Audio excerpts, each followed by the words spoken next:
Good afternoon again. Good afternoon. We've got somewhere between 60 and 80 slides, but we'll try to move through this as quickly as Fantastic. possible. Well, we were thinking about 100, so really you cut it down by 25%. With pictures, yeah.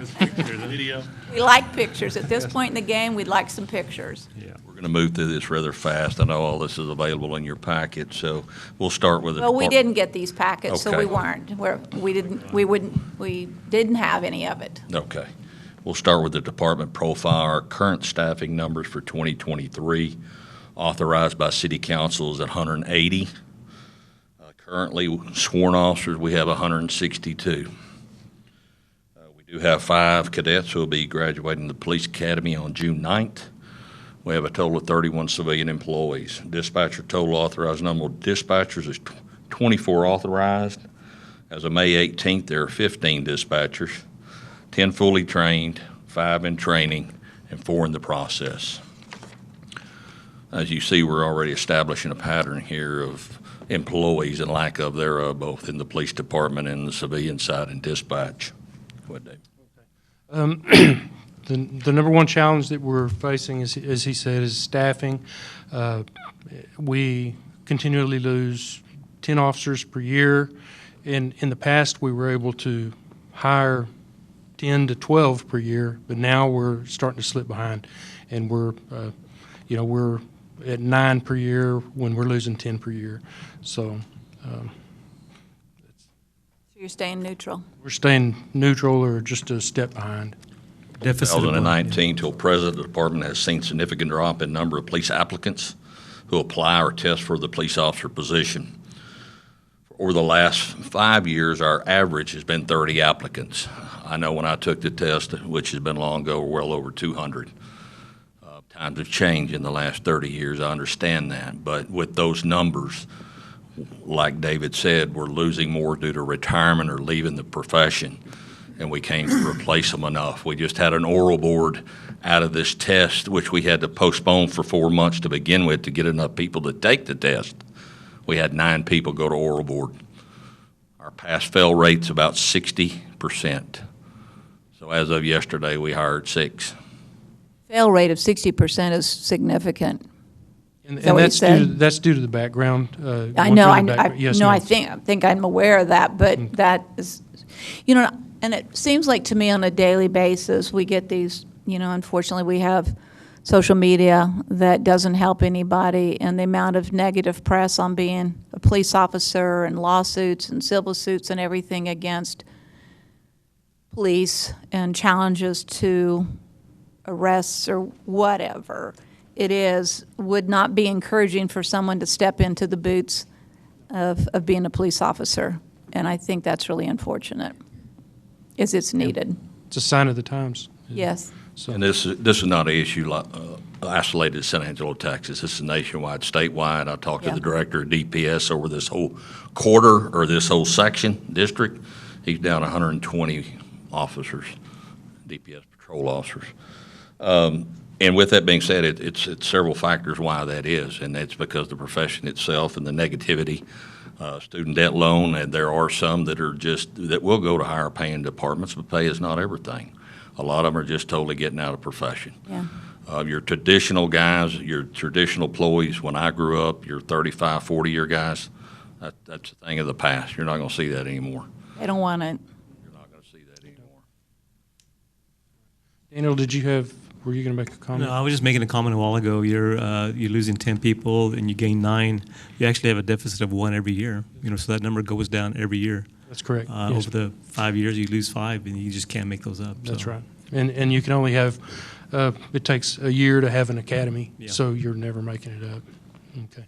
Keep that in mind right quick, David. We just hired those folks. It'll take it better part of a year, if not a little bit more, before we can ever hire somebody again. So with those that haven't even started today, that brings our numbers to 174. We're authorized 180. I know of 3 or 4 that are fixing to retire or will retire, including my positions as well as a few others between now and May of 2024. Well, Chief Carter, because you just brought it up and we just passed those things, because we changed the election of the police chief, which would have traditionally been in '24, right? That's correct. So now we're not doing it till 25? No, the election, I didn't correct you earlier. Okay, The that's why I election will wanted- be 2024. It will remain elected with a couple provisions. It will not be a one-year term. It will be a three-year term on the first cycle. Then thereafter, after the first three-year term, it'll turn back to a four-year term. That's what we just need clarification on, just to make sure everybody is understanding that. Rather than 'cause it was being not 1 clear. year, it Yeah, would be 3 years. okay. What you have in front of you is our calls for service from 2018 to now, and this projects out to be probably 97,000 calls for service this year, so they're increasing. Next slide will be our crime stats from 2016 until current, May of 2023. As you look there, you can see the bottom figures in red, it's percentage of changes. EOY totals, we've had significant drops over the last 5-6 years, significant drops. And at some point in time, we're not going to have a crimeless city, so that's going to bottom out at some point in time, and I think we're close to that. We did see a rise in 2022 of a 4% increase. With that in mind, that's about 170 incidents. If you go down and look at 2022, look at the number of larceny increase from 2195. Petty thefts. That's what's killing us right now, and I think a lot of that's economy driven. With the price of everything, we could actually station somebody at the Walmarts full-time and do nothing but take theft reports. That's what's driving our crime. We're very fortunate that our crimes against persons, if you'll notice, there are murders, and some of those others are down, which are violent crimes, but crimes against property are on the increase here.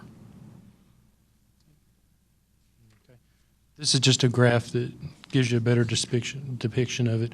And I wanted to tell, whoops. I'm off the rails here. Sorry. I wanted to go through the murder, sexual assault, robbery. Those are part one crimes. That's what I was going to get to and just show you. That's what your part one crimes. Those are what you're measured by nationally. And they are, define that. Well, they are murder, sexual assault, robbery, Those aggravated assault. combined. Those, yes, all Okay. those combined. Those are, we're required to report to the FBI in the state, those particular offenses They're, yes. on a yearly basis. So Can you attribute that to anything? I'm sorry? Drop, can you attribute that to anything? I mean, those are so. Larry, Police work. speak up, Larry. I Well, a can't lot hear of those crimes, though, Yeah. you're not on the spot. You're yeah, investigating. sure. Well, who knows where the sexual assault's going to occur? I mean, you're not Yeah, sitting there yeah, waiting but- for it. I mean, that drop in aggressive assaults is staggering. Yeah. And there for a while, there was an increase in ag assaults prior to 2016. There was a huge increase, but it's dropped considerably. And we're very fortunate, some cities that are our size and larger are seeing an increase in crimes against person, particularly murders. So on the burglary, if I could say it right, it's late in the day. Is there a section of town that is specifically, or is it all over the city of San Angelo?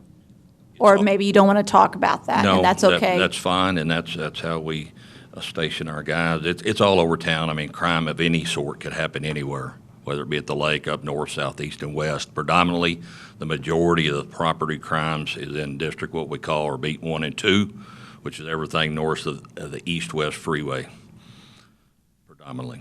But a crime, again, can happen anywhere. So this just shows the rest numbers for. The rest, I know there was some talk earlier about the numbers of citation revenue in 2018. I think that we've based that and our projected incomes on that, which is a high expectation. Why it is, but you'll notice in 2018, the arrests are extremely high. It was an all-time high for wrecks as well, and it was all-time high for calls for service. I can't answer that as to why. Yeah, because you go 2018, I mean, why? 2020, I can explain some things due to COVID and some Yeah. other stuff. This is prior to. I can't explain some of the reduction that's going on now, post-COVID. But we're talking 4,761 arrests in 2018 versus 3,883 in 2022. That's a significant difference. So this is just some insights to some of our division insights. Narcotics unit, we've seized approximately 244 pounds of methamphetamine, 7 pounds of cocaine, and 4.5 pounds of heroin since 2016. That's a huge amount of drugs. Currently, our narcotics division is down 2 investigators and 1 sergeant. Okay. The anti-crime unit were started in 2017. They aggressively look for repeat offenders and lock them up when they have a chance. And since 2019, they've arrested 717 individuals. Since when? 2017, 2019? As we continue to decrease in size, the services 2019. available and the folks that we have allocated to certain sections are going to decrease. And that's certainly not one that I like to see. That's the core of almost every problem is narcotics. So we are down 2 at the moment. As we continue to decline, we may have to cut calls for service and other things. Back when we were fully staffed, we did make it to 180 officers, probably 2 years ago. It was short-lived. We were able to add a couple extra detectives, a extra cold case detective, in which we used very well. We solved 2 cold cases, one dating back to 1986, Dubby Dykes case. So, and the Jordan Holden case. So we're very proud of that. But with that in mind, we were able to staff and a child crime detective. Traffic safety program, what we've done is the officers are focused on high accident, high complaint zones in an effort to reduce the number of problems at those locations. And we've had a decrease of 12% in accidents since 2016. That won't Street touch- 7th Street continues to be a problem, right? Both at Chadburn and Bryant Boulevard. Talking about with the homeless underneath? No, I'm just talking about the number of Yes, ma'am. accidents that happen on 7th Street, whether it's at Bryant Boulevard or whether it's at the bus station constantly. Oh, yes, it's such a high traffic area, yes.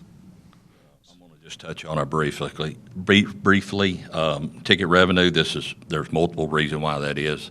This is actually one of them. It's a traffic safety program. A couple years ago, we got a program where we actually can look at all intersections in the city and see where the majority of the accidents are located or happening. So we're trying to focus during our traffic safety program, which these officers actually getting paid overtime to go out and write tickets, focus their time on that, or citizen complaints that come in through the PD or they come to me. I will tell you those locations, and school zones, and I will tell you those locations are probably not as productive as somebody that sits out on a flat, long stretch of road where somebody's probably going to be speeding, but what's the result other than a ticket? So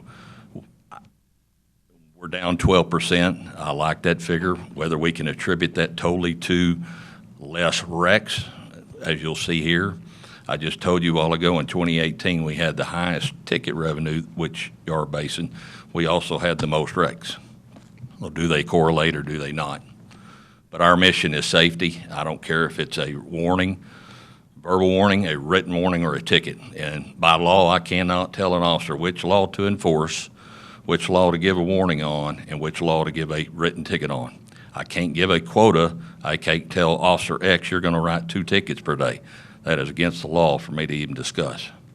Anyway, those are just a few of the reasons why our citations can vary.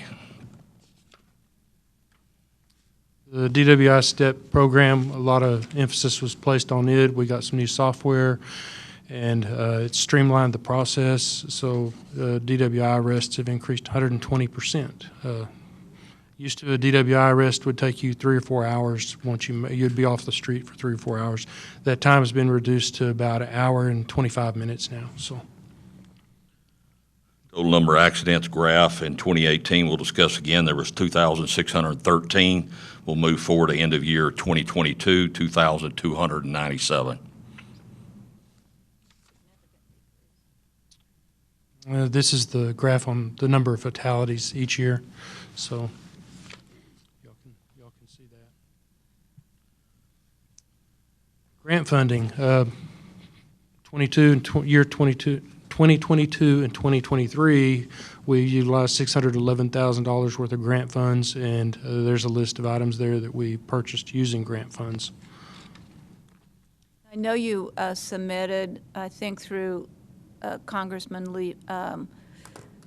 Pfluger's office for some things, and when I was in Washington, D.C., he specifically said that the one you guys requested was one he was going to push forward Good. hard to make happen. So there were two things he was really going to focus on, and that was one of the key ones that he was going to try to push forward. I don't know where it stands. I don't know that. Have you had any word back on anything? His secretary did just advise me that it was one of the grants that they are looking at. It'll probably be several months. It's a cooperative effort and basically a radio upgrade, system upgrade of several $1 million.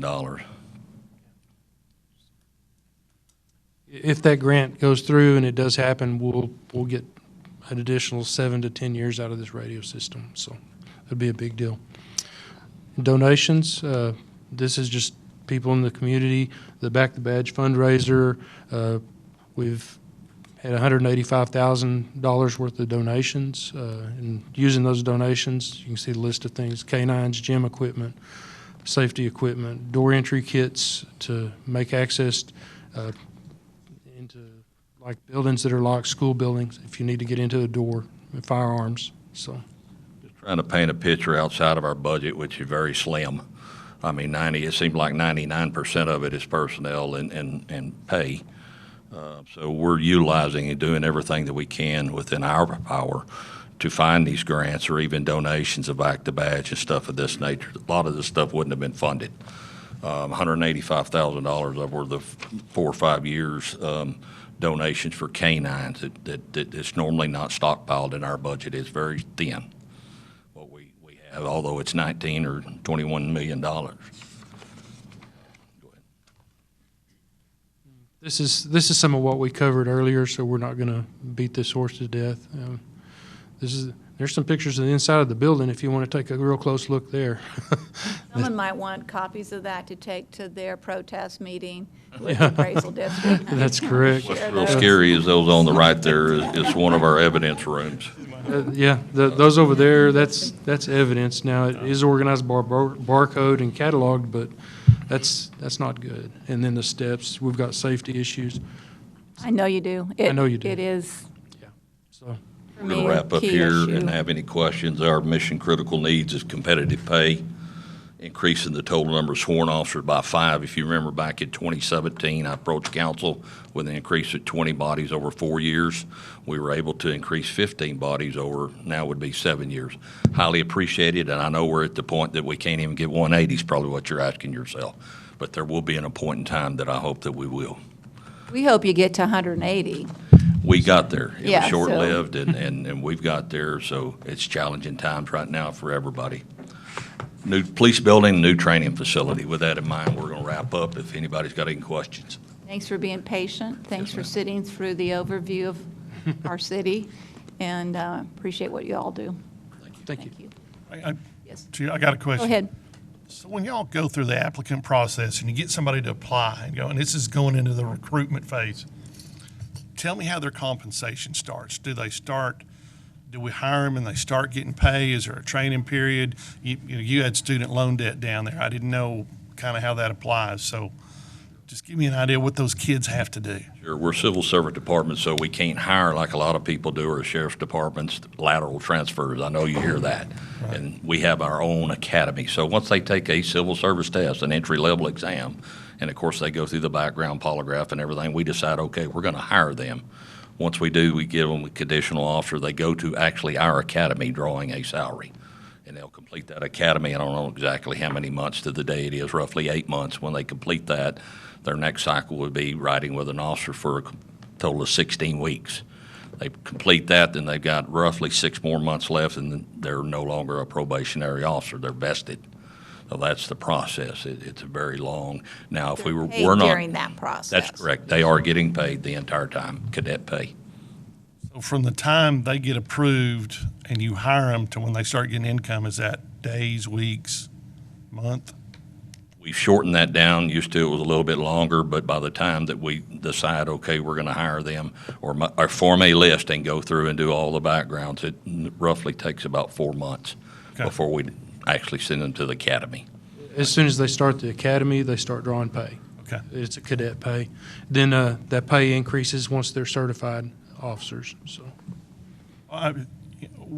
We need to get you more applicants. We need to get you more people. I mean, You have 2 sons, right? I do. I'm going to send one to the Air Force Academy here about The luxury of a lateral program, you can pick somebody up that's already got experience and trained as to where we have to send them to our own academy.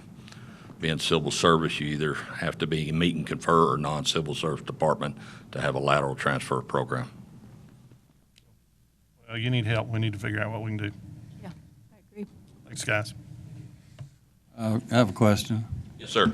You have a hard-working bunch of people that are volunteers for you. How are you doing on volunteers?